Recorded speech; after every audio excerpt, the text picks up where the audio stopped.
Praise the Lord. கர்த்தருடைய பரிசுத்த நாமத்துக்கு மகிமை உண்டாவதாக. இந்த செவ்வாய்க்கிழமை காலையிலே உங்களை சந்திப்பதில் மிகுந்த சந்தோஷம். இந்த நாளுடைய ஆசீர்வாதத்துக்கு ஒரு வேத பகுதி வாசிப்போம்.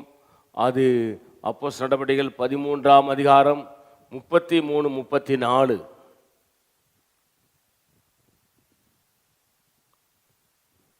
இயேசுவை எழுப்பினதினாலே தேவன் நம்முடைய பிதாக்களுக்கு அருளி செய்த வாக்குத்தத்தத்தை அவருடைய பிள்ளைகளாகிய நமக்கு நிறைவேற்றினார் என்று நாங்கள் உங்களுக்கு சுவிசேஷமாய் அறிவிக்கிறோம்.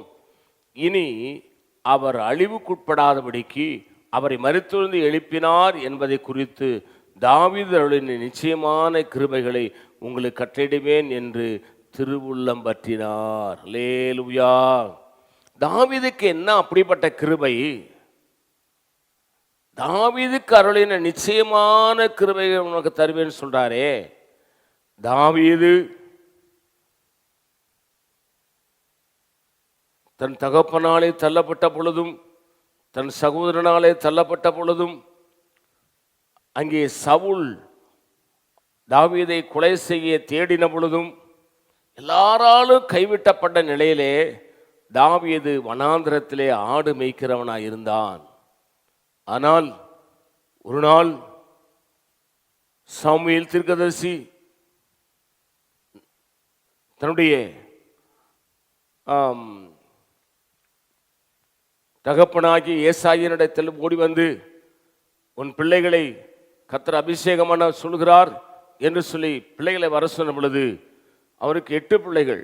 7 பிள்ளைகள் வரும்போது 7 பிள்ளைகள் இவனல்லைன்னு ரிஜெக்ட் பண்ணார்.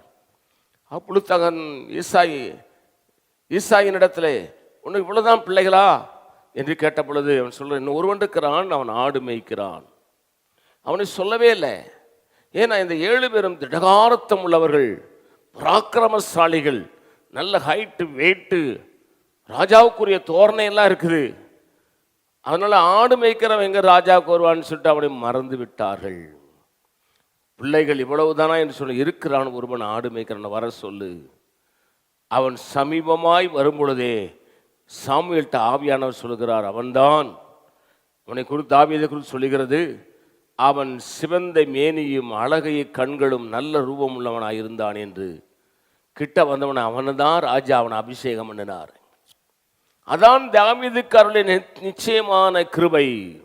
எல்லாராலும் தள்ளப்பட்ட பொழுது, எல்லாராலும் புறக்கணிக்கப்பட்ட பொழுது, எல்லாரும் வெறுத்த பொழுது ஆண்டவராகிய இயேசுநாதர் அவனை வெறுக்கவில்லை. காரணம், தாவீதுக்குள்ளே ஜெப ஆவி இருந்தது, விண்ணப்பத்தின் ஆவி இருந்தது, துதியின் ஆவி இருந்தது, அபிஷேகத்தில் நிரம்பப்பட்டிருந்தான், பரிசுத்த ஆவியானவருக்கு பயந்து நடந்தான், பரிசுத்த ஆவியானவருக்கு கீழ்ப்படிந்திருந்தான்.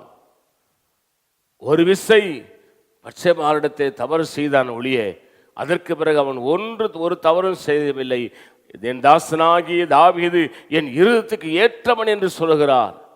ஆகவேதான் அந்த நிச்சயமான கிருபைகளை தாவீதை ஆடு மேய்க்கிறவிடத்திலிருந்து அவனை அரியணையில் ஏற்று ராஜாவாக்கின இயேசு கிறிஸ்து இந்த காலை வேளை கேட்டுக்கொண்டிருக்கிற உங்களையும் இருக்கிற நிலையிலிருந்து உங்களை உயர்த்தி ஆசீர்வதிக்க போதுமானவராயிருக்கிறார்.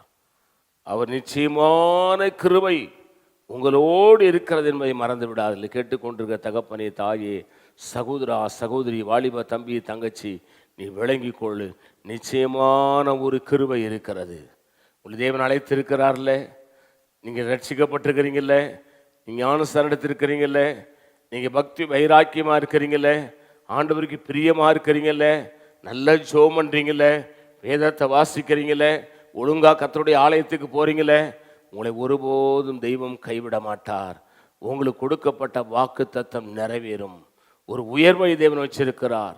நிச்சயமான ஒரு உயர்வு இருக்கிறது என்பதை நீங்கள் மறந்து விடாதீர்கள். தாவீதுக்கு அருளின அந்த நிச்சயமான கிருபையை இந்த காலை வேளையில் உனக்கு தருகிறார் என்பதை மறந்து விடாதே. நான் உனக்கு ஆட்சேபிக்கிறேன். பரிசுத்த பிதாவே, நீர் எங்களோடு என்னோடு பேசின இந்த நல்ல வார்த்தைகளுக்காய் ஸ்தோத்திரம்.